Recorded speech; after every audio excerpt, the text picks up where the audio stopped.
Very good evening to you once again from the sports desk. Let's start with some football news. Bafana Bafana hope to be fighting fit for their friendly matches in Algeria. Now, this after a long trip to North Africa, which is a concern for the coaching staff. South Africa will play Andorra on Thursday and then face the host next Tuesday. Newzroom Afrika's Kanyiso Colani looks ahead to these games. The journey to Algeria has carried all too familiar logistical challenges for Bafana Bafana, which have undermined the team's match preparations. We said we had a very exhausting trip yesterday of 30 hours, 3-0. So we left the hotel in Joburg on Sunday afternoon, 3:30, and we arrived in Annaba yesterday evening at 8:30. We're still waiting for 8 players who played on Sunday.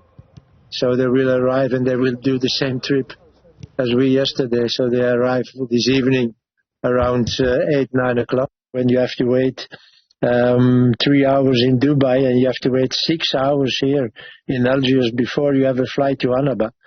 I think if you prepare the things better, maybe those waiting times will be less. The North African safari should still be a worthwhile exercise for coach Hugo Broos, who has important World Cup qualifiers to plan for.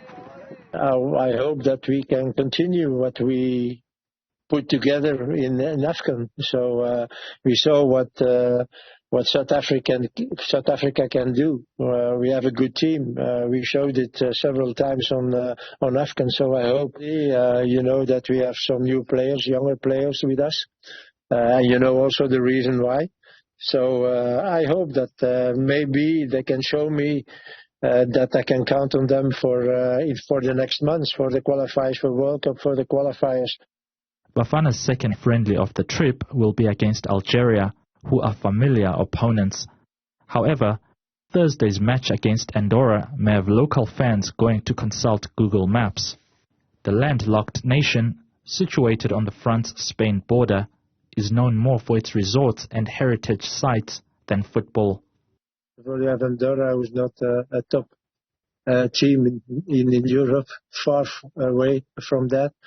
But they always lose their games, but it's only with 1-0, 2-1, so it means that it will be tough, so it's a different style also. Bafana's current squad has different faces, which means some would-be regulars are missing, including England-based striker Lyle Foster, whose future with the national team remains uncertain. But others will miss out for more unusual reasons. Ngezana, who lost documents, and for that reason he couldn't leave Romania. South Africa's match against Andorra will be in Algeria's northern outpost of Annaba. They will then travel to the capital Algiers for a date with the FIFA Friendly Series host nation next week Tuesday. For Newzroom Afrika on channel 405, I am Kanyiso Colani.